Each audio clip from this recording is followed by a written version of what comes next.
मैं अतीत हूं। मुझे देखकर आप हैरान होंगे कि मैं काल की पुरानी चादर छोड़कर, अपनी सदियों की नींद और खामोशी तोड़कर आपके सामने क्यों आया हूं। मैं ये बताने आया हूं कि मैं अतीत बीत चुका हूं, किंतु समाप्त नहीं हुआ। मैं तो ऐसा सागर हूं जिसकी गहराई में कितने युग, कितनी सभ्यताएं, कितनी संस्कृतियां और कितनी शताब्दियों का इतिहास पड़ा है। मैं एक ऐसा दर्पण हूं जिसमें आप अपनी महानता की गौरवशाली गाथाएं देख सकते हैं और अपने पतन की लज्जाजनक घटनाएं भी। मैं आपको याद दिलाने आया हूं कि एक पल का दर्द सदियों को भुगतना पड़ता है। मैं आपको उस भूल के बारे में बताने आया हूं जो आपने नारी को समझने में की। मैं आपको यह बताने आया हूं कि नारी क्या है। नारी शक्ति है, नारी आदि शक्ति है, मां शक्ति है, जननी है, लक्ष्मी है, सरस्वती है, सीता है, राधा है, रुक्मिणी है। नारी ने जन्म दिया राम को, कृष्ण को, बुद्ध को, महावीर को, नानक को, कबीर को। नारी ने सीता बनकर अपने राम के साथ वनवास के कष्ट उठाए। सावित्री बनकर अपने पति के प्राणों के लिए यमराज से लड़ी। सीता का अपहरण रावण ने किया, मगर अग्नि परीक्षा देनी पड़ी निर्दोष सीता को। व्यवस्था और परंपरा के नाम पर द्रौपदी को 5 पतियों में बांटा गया और उसके अपनों ने ही भरी सभा में उसे नग्न करने का प्रयास किया। और इस भूल का परिणाम है महाभारत, कौरव वंश का समूल नाश। मैं आपको सावधान करने आया हूं, मैं आपको चेतावनी देने आया हूं कि अब भी आपने नारी का सम्मान नहीं किया, उसका गौरव उसे वापस नहीं लौटाया। अगर अब भी दहेज के नाम पर उसे जिंदा जलाया जाता रहा, अगर अब भी मां के गर्भ में उसकी हत्या होती रही, तो विश्वास कीजिए कि आने वाले सर्वनाश को कोई नहीं रोक सकता। संसार की कथाओं में आपकी कथा तक नहीं रह जाएगी। आइए, आज मैं आपको नारी की उसी महानता के दर्शन कराता हूं जो ब्रह्म शक्ति है, मां शक्ति है। यह उस समय की बात है जब कुछ भी नहीं था, मृत्यु नहीं थी क्योंकि जीवन नहीं था, अमरता नहीं थी क्योंकि हिंसा नहीं थी, दिन और रात का भेद नहीं था क्योंकि प्रकाश नहीं था, ऊंचाइयां नहीं थी क्योंकि पर्वत नहीं थे, गहराइयां नहीं थी क्योंकि जल नहीं था, अंधकार था, केवल अंधकार। और उसी अंधकार में एक हलचल हुई, एक इच्छा जागी और आत्मा का पहला बीज बोया गया।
शक्ति हूं,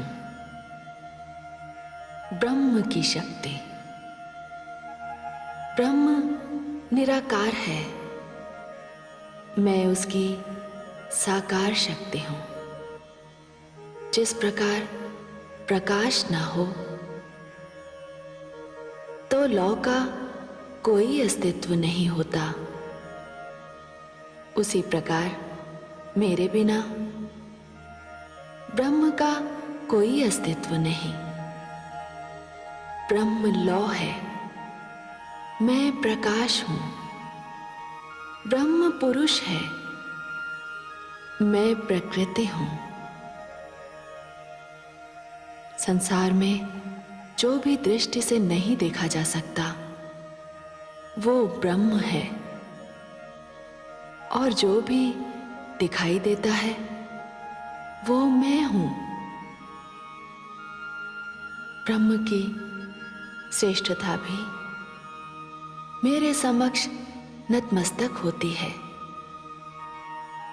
क्योंकि मैं प्रकृति हूं, मैं नारी हूं।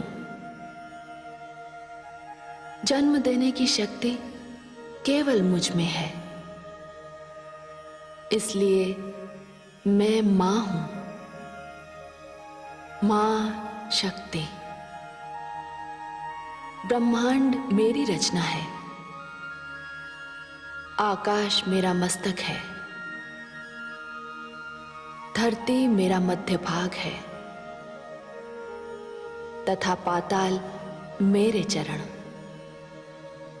इसीलिए सारी सृष्टि में केवल मैं हूं। मेरी ही इच्छा से शिशु माता के गर्भ में आता है, मैं ही उस शिशु में प्राण डालती हूं। मेरी ही कृपा से वो श्वास लेता है, और जब वो इस धरती पर आता है और अपने नेत्र खोलता है तो देखने की शक्ति भी मैं ही उसे देती हूं, क्योंकि नेत्रों में ज्योति भी मैं ही हूं।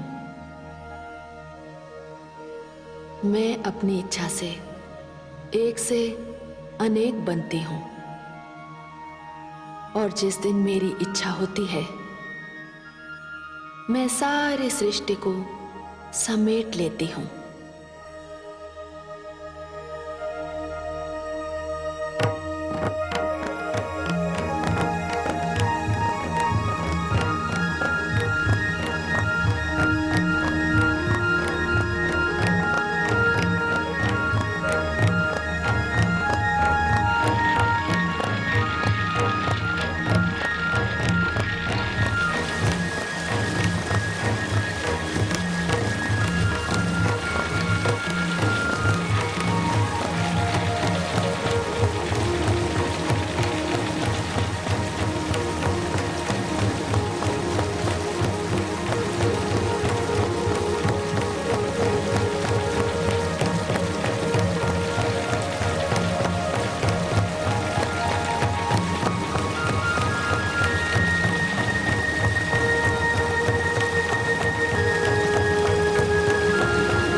हे मां शक्ति, आपको कोटि कोटि प्रणाम।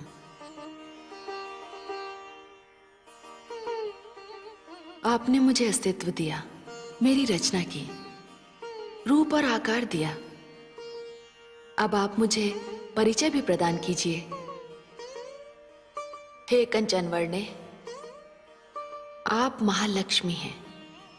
आप ऐश्वर्य, वैभव, धन एवं संपत्ति की देवी हैं।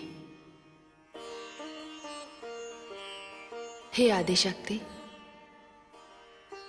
मुझे भी बताइए कि मैं कौन हूं, मेरी रचना का कारण क्या है। हे गौरवर्णे, आप महासरस्वती हैं।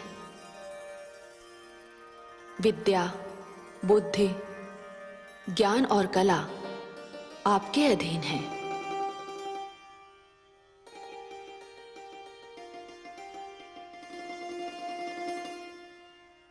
मैं भी जानना चाहती हूं हे आदिशक्ति कि मेरे रूप, आकार और मेरी रचना किस कारण की गई है। मेरा भी तो कोई परिचय होगा। हे श्यामवर्णे, आप महाकाली हैं।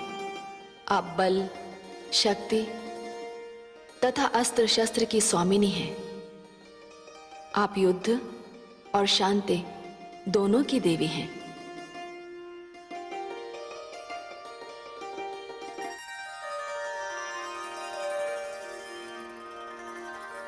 हे महादेवियों, मैंने आपका परिचय तो दे दिया, अब ये भी जान लीजिए आगे आपको क्या करना है। आप तीनों प्रकृति स्वरूपा हैं। प्रकृति अर्थात शक्ति। ब्रह्म पुरुष है। पुरुष और नारी के सहयोग के बिना सृष्टि की रचना असंभव है। अब आप रचना का कार्य आरंभ कीजिए।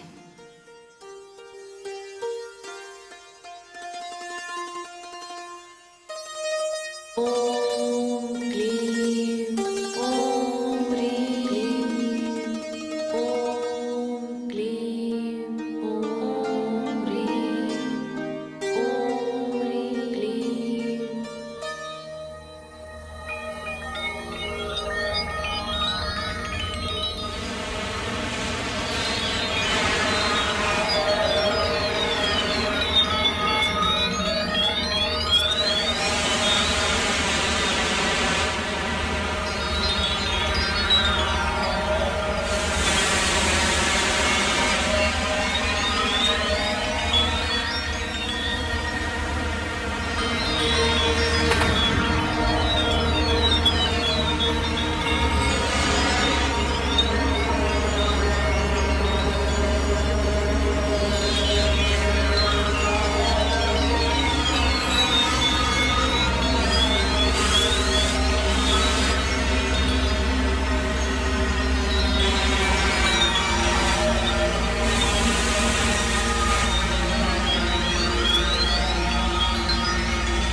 आदिशक्ति,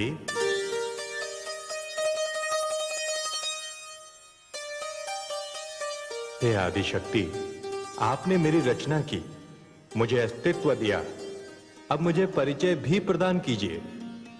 आप ब्रह्मा हैं, आप सृष्टि के रचयिता हैं। आपको सृष्टि की रचना करनी है। आप आदि प्रजापति हैं, आप भाग्य विधाता हैं। हे आदिशक्ति, आपको मेरा प्रणाम।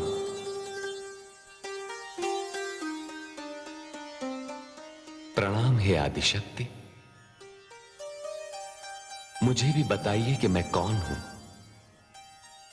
मेरा परिचय क्या है और मेरी रचना का उद्देश्य क्या है। आप विष्णु हैं, आप सृष्टि के पालन करता है। आप ब्रह्मा की रची हुई सृष्टि का पालन करेंगे और उसकी रक्षा करेंगे।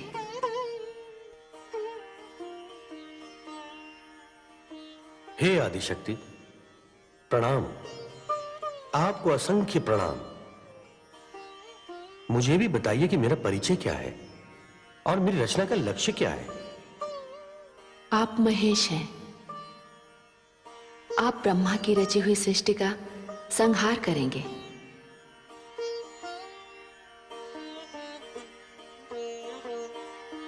हे देवो, जिस प्रकार पुष्प सुगंध के बिना, दीपक ज्योति के बिना और तन आत्मा के बिना अधूरा है, उसी प्रकार पुरुष प्रकृति अर्थात नारी के बिना अधूरा है।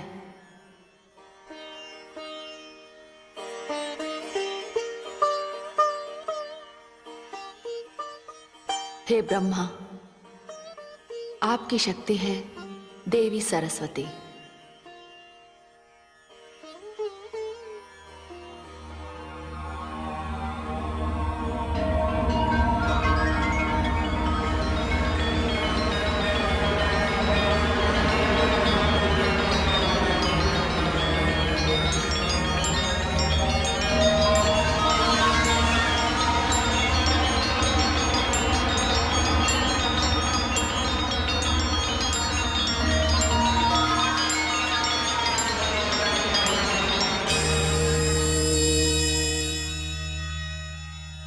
हे विष्णु, आपकी सहधर्मिणी है, आपकी शक्ति है देवी लक्ष्मी।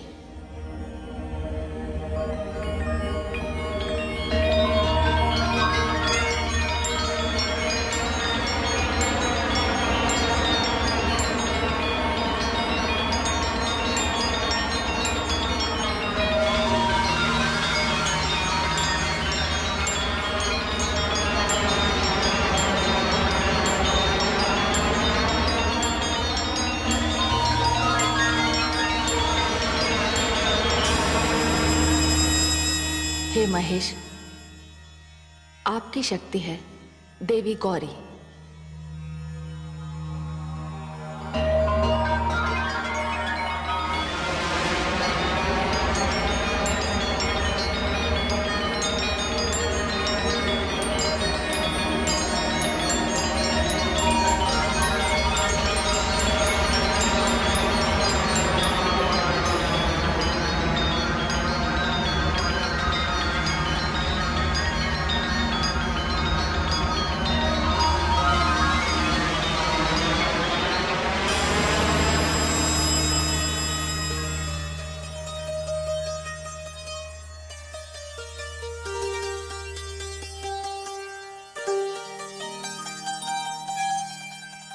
सत्य तो ये है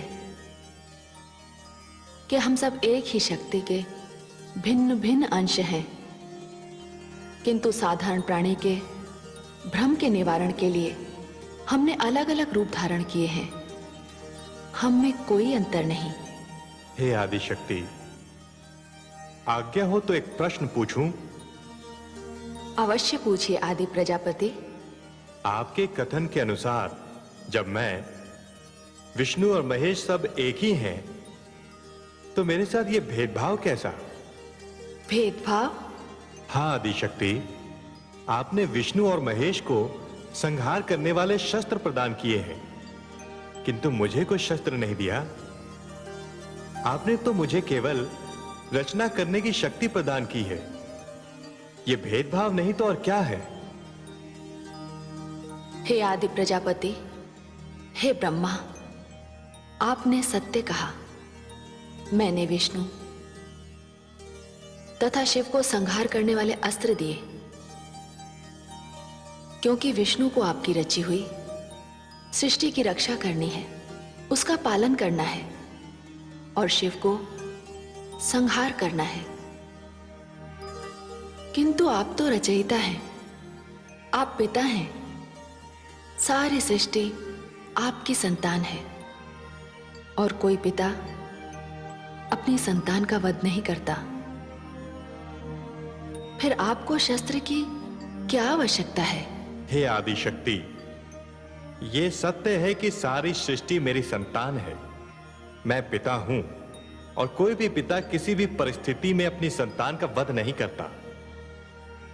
किंतु हे आदि शक्ति, यदि किसी दिन संतान ने अपने पिता के वध का प्रयास किया, तो उस समय मैं किसकी ओर देखूंगा? मेरी रक्षा कौन करेगा? विष्णु।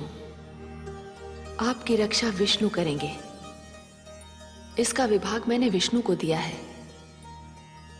किंतु इतना आपको अवश्य बता दूं कि आप जब भी इच्छा करेंगे तब किसी भी अस्त्र का निर्माण कर सकते हैं, किंतु आपको उस अस्त्र का प्रयोग करने का कभी अवसर नहीं मिलेगा। और जब अस्त्र बन जाता है तो उसका प्रयोग अवश्य होता है, जो विनाशकारी होता है। आपने यदि कभी ब्रह्मास्त्र बनाया तो उसका प्रयोग अवश्य होगा। इसीलिए अस्त्र और शस्त्र बनाने वालों को, उनके निर्माताओं को इस ओर ध्यान देना होगा कि रक्षा के नाम पर जब भी घातक अस्त्रों के भंडार लगेंगे, वे केवल दूसरों का ही नहीं, अपने ही निर्माण करने वालों को विनाश की अग्नि में झोंक देंगे, क्योंकि अस्त्र की आंखें नहीं होती। ये शत्रु और मित्र में अंतर नहीं करते, क्योंकि इनका तो लक्ष्य ही केवल विनाश है। हे आदि शक्ति, आपने सत्य कहा। आपके इस विचार का मैं सदैव ध्यान रखूंगा। मैं सदैव निर्माण की बात ही सोचूंगा। विनाश की भावना को कभी अपने हृदय में नहीं आने दूंगा। यदि सारा संसार इसी भावना का पालन करता रहा तो प्रलय से पहले सृष्टि का विनाश कभी नहीं होगा। हे प्रजापति, हे विष्णु, हे महेश, प्रकृति और पुरुष की व्यवस्था इसीलिए प्रारंभ की गई है, और अब संसार में यही व्यवस्था चलेगी। समस्त जड़ अथवा चेतन की जोड़ियां होंगी। चाहिए आप सब मिलकर सृष्टि की रचना का क्रम आरंभ कीजिए। जो आज्ञा आदि शक्ति।